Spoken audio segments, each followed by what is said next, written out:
Hey guys, real quick, I just wanted to give you guys my 2 cents on the Nikon Z6 right off the rip. It's actually quite a good camera. I'm quite happy with the image quality, the high ISO performance, the handling, and the autofocus capabilities of this camera. I'm accustomed to using a Nikon D750, so that's what I'll be comparing it to. I had an opportunity to take it with me to a couple of events now. I took it to a studio session when I first got the camera, probably a day or two in. Not the greatest test for autofocus or low light because you're in a studio environment. But I did get a chance to take it with me to a wedding. And the things I'll be kind of looking out for and touching on is how easy it was to get to the settings I wanted to get to. What was it like shooting in an actual real world environment? And how it compared to a camera I'm familiar with using. Now, as you know, Nikon Z6 has a similar menu system, or pretty much the exact same menu system as the older Nikon cameras. So if you're familiar with Nikon cameras, you're pretty much familiar with the Z6 and the Z7 for that matter. So learning the camera was not a problem at all. What I did think was gonna be a problem, which turned out to not turn out problematic, was the lack of buttons, because you're missing quite a few buttons on this camera than you would on a normal DSLR. But for some reason, it didn't feel like I was missing those buttons. I don't know if it's this new iMenu that allows you to program a lot of the settings that you want to get to quickly, or it's just the placement of the buttons that they have on there, but it just didn't seem like I was missing too much from the camera. One of the biggest reasons why I got this camera was for video. The ability for it to actually focus on its own in video was something that was lacking on Nikon cameras for quite some time. Nikon users have been jealous of Sony and Canon for being able to actually focus very well in video. With the Z7 and Z6, we now have the ability to do that. It may not be on the level of Sony and Canon, but it's pretty darn close. At least we're in the same ballpark now. And it's miles ahead of anything that Nikon's produced in the past. So that's one of the biggest reasons why I got this camera. One thing that I didn't account for was switching back and forth between the OVF and the EVF in a low light scenario. During the day, you really don't notice going back and forth. It's kind of negligible.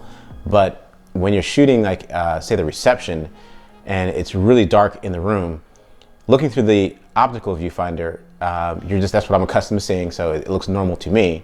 And then switching to the EVF, it is bright and clear. It's just kind of jarring to see the difference between the EVF and the OVF in a low light situation. And the other thing it kind of does is kind of ruins your night vision, because now you're looking at a very bright screen. So when you go back to the DSLR, shooting back and forth, your night vision's kind of ruined, so you can't see as well looking through the OVF. So in the future, obviously, you'd probably want to shoot either all DSLR or all mirrorless in those kind of scenarios. But it was just interesting to see the difference between shooting in low light, the clarity you get through the EVF, as opposed to just at what you get out of the OVF. Now, the battery life on this camera is actually pretty good. I shot, like I said before, from 10 to 10, which is 12 hours with this camera, and I shot that all on one battery.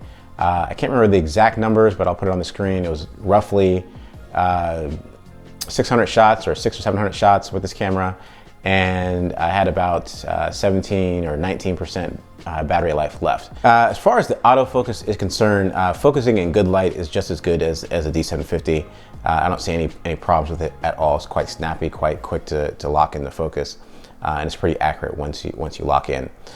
In poor light, I mean, like in really, really bad light, like reception type lighting, where all the lights are off and you have those little disco lights going on during the reception, it is slightly behind, I think, the D750 as far as focusing is concerned.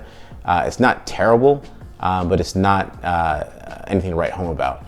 Now, for the cameras I've used, there's really no camera that it's pretty good at or getting a really high percentage in those super low light conditions with the disco lights flying around.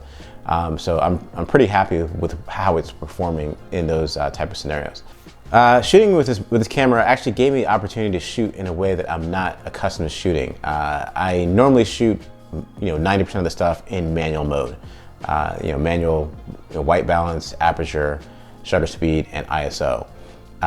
In this scenario, I was able to do kind of a hybrid manual, if you will, where I shot a manual shutter speed, a manual aperture, and did auto ISO, but I was able to set the control ring to control the exposure compensation, which would raise the ISO up and down as I saw fit, which was very interesting for me because now I'm able to lock in a shutter speed so I don't, get camera blur in certain situations if the shutter speed gets too low, and then put my aperture to where I would want it to be as far as the depth of field that I would like, and then use the ring on the lens to change the ISO via exposure compensation to get the brightness that I want. As I mentioned before, I was able to take this camera with me to an actual wedding and kind of shoot them in conjunction with the D750. So I want to take you to the computer real quick and have you take a look at some of the images I shot on both cameras and see how they compare with each other. After comparing the images for a little while, I realized that they're shot on two completely different lenses at completely different apertures, so you're kind of comparing apples and oranges.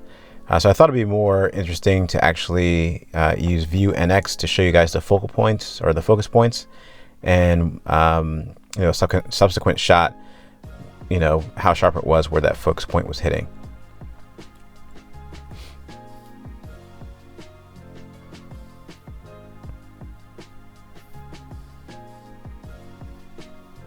I tried to use face detection on this profile.